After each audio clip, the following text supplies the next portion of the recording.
बिस्मिल्लाहिर्रहमानिर्रहीम। नाज़रीन हज़रात, आप लोगों की खिदमत में रोज़े के दुनियावी फ़ायदे के हिसाब से एक बात पेश करना है कि रोज़ा रखने के जहाँ रूहानी फ़ायदे हैं, इसी तरह रोज़ा रखने के जो है जिस्मानी भी फ़ायदे हैं। जिस्मानी फ़ायदा ये है कि रोज़ा रखने से जो है सेहत पर एक बहुत बड़ा असर होता है और जिस्मानी सेहत का भी बहुत बड़ा अहम सबब है। चुनांचे नबी करीम सल्लल्लाहु अलैहि वसल्लम ने इरशाद फरमाया कि रोज़ा रखो सेहतमंद रहोगे। इसी तरह रोज़ा जो है बदन की ज़कात है।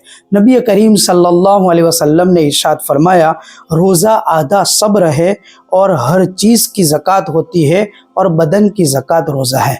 इसलिए तमाम बालिग मर्द और औरतों को चाहिए रमज़ानुल मुबारक के अंदर जो है ख़ास तौर पर रोज़े रखने का खूब एहतमाम करें। और आज तक हमने गफलत की है तो इस माह रमज़ान के अंदर उस गफलत से बाहर आकर रमज़ान के फ़र्ज़ रोज़ों को अंजाम देने की भरपूर कोशिश और फ़िक्र करें। अल्लाह पूरी उम्मत के लिए इस माह मुबारक के अंदर जो है रमज़ान के रोज़े रखने की ताकत, क़ुव्वत, हिम्मत और तौफ़ीक अता फ़रमाए।